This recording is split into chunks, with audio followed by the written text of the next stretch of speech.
இடையில எல்லாருக்குமே தெரிஞ்ச விஷயம் சங்கர் அவர்கள் ஃபிசிக்கலாக எவ்வளோ பெரிய ஒரு ஸ்ட்ரகிள் இருந்தது அப்படின்றது. அவரை பார்க்கும்போது நமக்கு எல்லாமே ரொம்ப வருத்தமாக இருக்கும். ஏன்னா எல்லாரையும் சிரிக்க வச்ச ஒருத்தவங்க 24 மணி நேரத்துலையும் உழைக்கக்கூடிய நீங்கள் 24 ஹவர்ஸில் எத்தனை மணிக்கு நீங்கள் ஸ்டேஜ் ஏற்றினாலும் ஏறி உங்க எல்லாரும் சிரிக்க வச்சிருக்கீங்க. நியூ காமெடி பாய்ஸா இருக்கும் போதே அப்பவே இந்த மாதிரி பாடல்கள் எல்லாம் எடுத்து எங்களுக்கு டிராவலிங்ல வந்து போறதுக்கு மிகப்பெரிய என்டர்டெய்னரே அவர் தான். நான் நடன கலைஞராக இருக்கும் போதெல்லாம் கலா மாதிரி வந்துருவோமா, ஒரு கலாஷேத்திரம் மாதிரி வந்துருவோமா அப்படின்லாம் ஆசையெல்லாம் இருந்தது. பட் கலாவே வந்ததுனால நான் அதை விட்டுட்டேன். The legend of the Zero. ஐயா தலைவான்னு சங்கர் வந்து நான் இப்போ இன்னைக்கு சங்கரை பார்க்கும்போது பேசின விஷயம் என்னென்னா, சங்கர் இடையில எல்லாருக்குமே தெரிஞ்ச விஷயம் சங்கர் அவர்களுக்கு ஃபிசிக்கலாக எவ்வளோ பெரிய ஒரு ஸ்ட்ரகிள் இருந்தது அப்படின்றது. அவரை பார்க்கும்போது நமக்கு எல்லாமே ரொம்ப வருத்தமாக இருக்கும். ஏன்னா எல்லாரையும் சிரிக்க வச்ச ஒருத்தவங்க அப்படி பார்க்குறது நம்மளுக்கு கஷ்டமாக இருக்கும். அவங்களை எப்போவுமே நம்ம சிரித்து என்ஜாய் பண்ணி பார்த்தவங்கள இப்படி ஒரு விஷயங்கள் பார்க்கும்போது ரொம்ப வருத்தமாக இருந்தது. அவர் இப்போ மீண்டு வந்திருக்காரு. அதுலேருந்தும் போது அவருடைய ஸ்ட்ராங்கான வில் பவர் தான். ஸோ அது வந்து ரொம்ப ரொம்ப சந்தோஷம். அதை பார்த்ததில் ரொம்ப சந்தோஷம். பாசிட்டிவ் அப்படின்னும் போதுன்னா சரியான ஹார்ட் ஒர்க் இருப்பேன். பயங்கரமான ஹார்ட் ஒர்க்கரு. இவங்க எல்லாருக்குமே தெரியும். 24 மணி நேரத்துலையும் உழைக்கக்கூடிய நீங்கள் 24 ஹவர்ஸில் எத்தனை மணிக்கு நீங்கள் ஸ்டேஜ் ஏற்றினாலும் மேக்சிமம் எல்லாருக்குமே இங்கே இருக்கக்கூடிய அத்தனை பேருக்குள்ளேயுமே இருக்கக்கூடிய ஒரு பெரிய விஷயம் என்னன்னு பார்த்தீங்கன்னா, நீங்கள் அடுத்த ராத்திரியில் 2 மணிக்கு ஸ்டேஜ் ஏற்றினாலும் சரி, விடிய காலம் 4 மணிக்கு ஏற்றினாலும் சரி, ஏறி உங்கள் எல்லாரும் சிரிக்க வச்சுருப்பாங்க. நீங்கள் எல்லாரும் டிவியில் பார்க்கணும், 7 மணிக்கு பார்ப்பீங்க, இதெல்லாம் இருக்குது. ஆனால் இத்தனை பேருமே இங்கே காலையில் 4 மணிக்கெலாம் பெர்ஃபார்ம் பண்ணுவாங்க. அது எவ்வளோ கஷ்டம் அப்படின்றது நீங்கள் அங்கே இருந்து பார்க்கும்போது தான் தெரியும். ஒரு சில நேரங்கள்லாம் நான் கூட ஒர்க் பண்ணும் போதெல்லாம் யோசிப்பாங்க, என்ன வேலை வாங்கிட்டே இருக்காரு, நானும் இவங்க கூட மூச்சு தானே இருக்கணும், நானும் தூங்க முடியாதுல்ல, எல்லாரும் சேர்ந்து தானே ஒர்க் பண்ணுறது அப்படின்னும் போது விடிய நான் வேலை வாங்கிட்டே இருப்பேன், திட்டுவேன், நிறைய திட்டியிருக்கேன். எங்களுக்குள்ள எக்கச்சக்க பிரச்சனைகள் நடந்திருக்கு, விவாதங்கள் நடந்திருக்கு, ஆர்குமெண்ட் போயிருக்கு, சண்டை வந்திருக்கு, நிறைய நடந்திருக்கு. ஆனால் அது எல்லாமே இருந்தாலும் ஃபைனலாக அல்டிமேட்டாக இவங்க எல்லாருடைய விஷயம் என்னென்னா சிரிக்க வச்சாங்க. ஸோ அவ்வளோ ஆர்டர் பண்ணாங்க. அதில் வந்து எனி டைம் நீங்கள் மேடை ஏற்றினாலும் சலிப்பு இல்லாமல் முகம் சுளிக்காமல் அக்செப்ட் பண்ணி ஏறுற ஒரு ஆள் சங்கர். ஸோ சிரிச்சா போச்சு வந்து சங்கர் சொன்ன மாதிரி போதும் வைண்ட் அப் பண்ணலாம், இது வைண்ட் அப் பண்ணலாம் அப்படின்ற ஒரு ஃபீல் வரும்போது அவர் ஒரு என்ட்ரி உள்ளே வந்து அங்கேருந்து ஒரு கிக் ஆகி அப்புறம் அமுது எல்லாம் பாலாஜி எல்லாரும் சேர்ந்து ஒரு அங்கேருந்து எடுத்துகிட்டு போயிட்டாங்க. அது ஆயிடுச்சு, 7 வருஷம் ஆயிடுச்சு. 50 வாரம் முடியும் போது பார்த்தீங்கன்னா 7 இயர்ஸ் போயிடுச்சு. ஸோ அது வந்து ஹார்ட் ஒர்க்கர், பயங்கரமான ஹார்ட் ஒர்க்கர். நான் வந்து அவர் கண்டஸ்டண்ட்டாக அவர் கலக்க போதியாரில் வந்து அவர் கண்டஸ்டண்ட்டாக இருக்கும்போது நான் அசிஸ்டன்ட் இருப்பா. நான் வந்து அந்த மூலையில் அங்கே இருக்கும், அந்த காணலில் தம்பிங்க நிற்கிற மாதிரி அங்கே தான் நிற்க முடியும். இவ்வளோ தூரம்லாம் நான் வர முடியாது.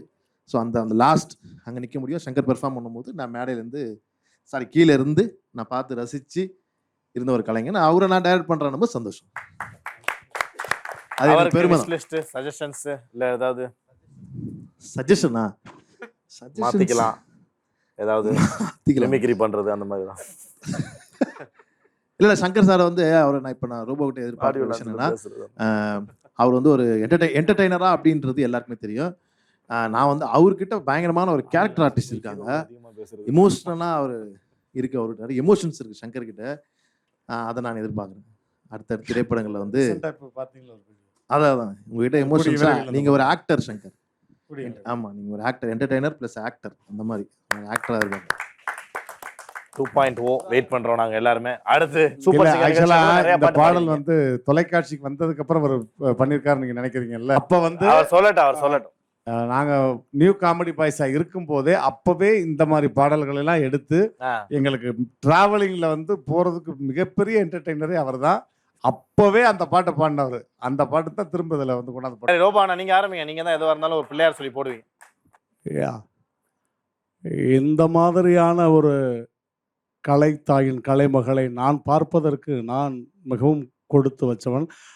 என்னுடைய படங்கள்ல எல்லாம் அவ்வளோ அழகான அந்த கம்போசிங்லாம் பண்ணியிருக்கீங்க. நான் நடன கலைஞராக இருக்கும்போதெல்லாம் கலா மாதிரி வந்துருவோமா, ஒரு கலாஷேத்திரம் மாதிரி வந்துருவோமா அப்படின்லாம் ஆசையெல்லாம் இருந்தது. பட் கலாவே வந்ததுனால நான் அதை விட்டுட்டேன்.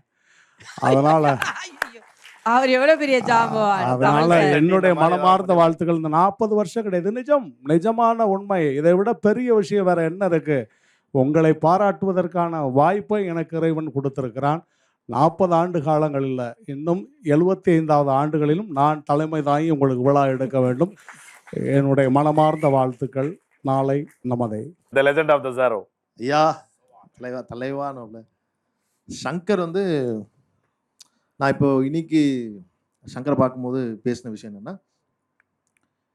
சங்கர் இடையில எல்லாருக்குமே தெரிஞ்ச விஷயம், சங்கர் அவர்களுக்கு ஃபிசிக்கலாக எவ்வளோ பெரிய ஒரு ஸ்ட்ரகிள் இருந்தது அப்படின்றது. அவரை பார்க்கும்போது நமக்கு எல்லாமே ரொம்ப வருத்தமாக இருக்கும். ஏன்னா எல்லாரையும் சிரிக்க வச்ச ஒருத்தவங்க அப்படி பார்க்குறது நம்மளுக்கு கஷ்டமாக இருக்கும். அவங்க எப்போவுமே நம்ம சிரித்து என்ஜாய் பண்ணி பார்த்தவங்கள இப்படி ஒரு விஷயங்கள் பார்க்கும்போது ரொம்ப வருத்தமாக இருந்தது. அவர் இப்போ மீண்டு வந்திருக்காரு. அதில் இருந்தும் போது அவருடைய ஸ்ட்ராங்கான வில் பவர் தான். ஸோ அது வந்து ரொம்ப ரொம்ப சந்தோஷம். அதை பார்த்ததில் ரொம்ப சந்தோஷம். பாசிட்டிவ் அப்படின்னும் போதுன்னா சரியான ஹார்ட் ஒர்க் இருப்பேன். பயங்கரமான ஹார்ட் ஒர்க்கரு. இவங்க எல்லாருக்குமே தெரியும். 24 மணி நேரத்துலையும் உழைக்கக்கூடிய நீங்கள் 24 ஹவர்ஸில் எத்தனை மணிக்கு நீங்கள் ஸ்டேஜ் ஏற்றினாலும் மேக்சிமம் எல்லாருக்குமே இங்கே இருக்கக்கூடிய அத்தனை பேருக்குள்ளேயுமே இருக்கக்கூடிய ஒரு பெரிய விஷயம் என்னன்னு பார்த்தீங்கன்னா, நீங்கள் அடுத்த ராத்திரியில் 2 மணிக்கு ஸ்டேஜ் ஏற்றினாலும் சரி, விடிய காலம் 4 மணிக்கு ஏற்றினாலும் சரி, ஏறி உங்கள் எல்லாரும் சிரிக்க வச்சுருப்பாங்க. நீங்கள் எல்லாரும் டிவியில் பார்க்கணும், 7 மணிக்கு பார்ப்பீங்க, இதெல்லாம் இருக்குது. ஆனால் இத்தனை பேருமே இங்கே காலையில் 4 மணிக்கெலாம் பெர்ஃபார்ம் பண்ணுவாங்க. அது எவ்வளோ கஷ்டம் அப்படின்றது நீங்கள் அங்கே இருந்து பார்க்கும்போது தான் தெரியும். ஒரு சில நேரங்கள்லாம் நான் அவங்க கூட ஒர்க் பண்ணும்போதெல்லாம் யோசிப்பாங்க, என்ன வேலை வாங்கிட்டே இருக்காரு, நானும் இவங்க கூட மூச்சு தானே இருக்கணும், நானும் தூங்க முடியாது, எல்லாரும் சேர்ந்து தானே ஒர்க் பண்ணுறது அப்படின்னும் போது விடிய நான் வேலை வாங்கிட்டே இருப்பேன், திட்டுவேன், நிறைய திட்டிருக்கேன். எங்களுக்குள்ள எக்கச்சக்க பிரச்சனைகள் நடந்திருக்கு, விவாதங்கள் நடந்திருக்கு, ஆர்குமெண்ட் போயிருக்கு, சண்டை வந்திருக்கு, நிறைய இருந்திருக்கு. ஆனால் அது எல்லாமே இருந்தாலும் ஃபைனலாக அல்டிமேட்டாக இவங்க எல்லாருடைய விஷன் என்னென்னா சிரிக்க வச்சாங்க. ஸோ அவ்வளோ ஆர்டர் பண்ணாங்க.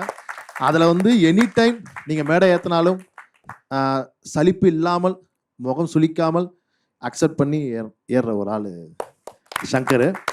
ஸோ சிரிச்சா போச்சு வந்து சங்கர் சொன்ன மாதிரி போதும் வைண்ட் அப் பண்ணலாம், இது வைண்ட் அப் பண்ணலாம் அப்படின்ற ஒரு ஃபீல் வரும்போது அவர் ஒரு என்ட்ரி உள்ளே வந்து அங்கேருந்து ஒரு கிக் ஆகி அப்புறம் அமுது எல்லாம் பாலாஜி எல்லாரும் சேர்ந்து அங்கேருந்து எடுத்துகிட்டு போயிட்டாங்க. அது ஆயிடுச்சு, 7 வருஷம் ஆயிடுச்சு. 50 வாரம் முடியும் போது பார்த்தீங்கன்னா 7 இயர்ஸ் போயிடுச்சு. ஸோ அது வந்து ஹார்ட் ஒர்க்கர், பயங்கரமான ஹார்ட் ஒர்க்கர். நான் வந்து அவர் கண்டஸ்டண்ட்டாக அவர் கலக்க போதியாரில் வந்து அவர் கண்டஸ்டண்டாக இருக்கும்போது நான் அசிஸ்டன்ட் இருப்பா. நான் வந்து அந்த மூலையில் அங்கே இருக்கும், அந்த காணலில் தம்பிங்க நிற்கிற மாதிரி அங்கே தான் நிற்க முடியும். இவ்வளோ தூரம்லாம் நான் வர முடியாது. ஸோ அந்த லாஸ்ட் அங்கே நிற்க முடியும். சங்கர் பெர்ஃபார்ம் பண்ணும்போது நான் மேடையிலேருந்து கீழே இருந்து நான் பார்த்து ரசித்து இருந்த ஒரு கலைஞன். அவரை நான் டைரக்ட் பண்ணுறேன், ரொம்ப சந்தோஷம். அது எனக்கு பெருமை தான். சஜஷன்ஸ் இல்லை ஏதாவது சஜஷனா மாற்றிக்கலாம், ஏதாவது மிமிக்ரி பண்ணுறது அந்த மாதிரி தான். இல்லை சங்கர் சாரை வந்து அவரை நான் ரோபோ கிட்ட எதிர்பார்க்குற விஷயம் என்னன்னா, அவர் வந்து ஒரு என்டர்டெய்னரா அப்படின்றது எல்லாருக்குமே தெரியும். நான் வந்து அவர்கிட்ட பயங்கரமான ஒரு கேரக்டர் ஆர்டிஸ்ட் இருக்காங்க. எமோஷனலாக அவர் இருக்கு, அவருக்கு நிறைய எமோஷன்ஸ் இருக்கு சங்கர் கிட்ட. அதை நான் எதிர்பார்க்குறேன் அடுத்த திரைப்படங்களில் வந்து. அதான் உங்ககிட்ட எமோஷன்ஸா, நீங்கள் ஒரு ஆக்டர் சங்கர். ஆமாம், நீங்கள் ஒரு ஆக்டர், என்டர்டெய்னர் ப்ளஸ் ஆக்டர், அந்த மாதிரி ஆக்டராக இருக்காங்க. 2.0 வெயிட் பண்றோம் நாங்க எல்லாருமே. அடுத்து சூப்பர் சிங்கர். இந்த பாடல் வந்து தொலைக்காட்சிக்கு வந்ததுக்கு அப்புறம் அவர் பண்ணிருக்காரு நீங்க நினைக்கிறீங்கல்ல? அப்ப வந்து அவர் சொல்லட்டும். நாங்க நியூ காமெடி பாய்ஸா இருக்கும் போதே அப்பவே இந்த மாதிரி பாடல்கள் எல்லாம் எடுத்து எங்களுக்கு டிராவலிங்ல வந்து போறதுக்கு மிகப்பெரிய என்டர்டெய்னரே அவர் தான். அப்பவே அந்த பாட்டை பாடினவர். அந்த பாட்டு தான் திரும்ப இதுல வந்து கொண்டாந்து. ரோபானா நீங்க ஆரம்பிங்க, நீங்க தான் எதுவா இருந்தாலும் ஒரு பிள்ளையார் சொல்லி போடுவீங்க.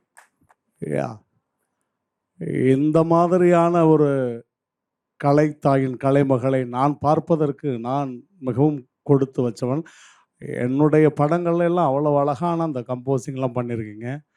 நான் நடன கலைஞராக இருக்கும்போதெல்லாம் கலா மாதிரி வந்துருவோமா, ஒரு கலாஷேத்திரம் மாதிரி வந்துருவோமா அப்படின்லாம் ஆசையெல்லாம் இருந்தது. பட் கலாவே வந்ததுனால நான் அதை விட்டுட்டேன். அதனால அவர் எவ்வளவு பெரிய ஜாம்பவான். அதனால என்னுடைய மனமார்ந்த வாழ்த்துக்கள். இந்த 40 வருஷம் கிடையாது, நிஜமான உண்மை. இதை விட பெரிய விஷயம் வேற என்ன இருக்கு? உங்களை பாராட்டுவதற்கான வாய்ப்பை எனக்கு இறைவன் கொடுத்திருக்கிறான். 40 ஆண்டு காலங்கள் இல்லை, இன்னும் 75வது ஆண்டுகளிலும் நான் தலைமை தாங்கி உங்களுக்கு விழா எடுக்க வேண்டும். என்னுடைய மனமார்ந்த வாழ்த்துக்கள். நாளை நமதே.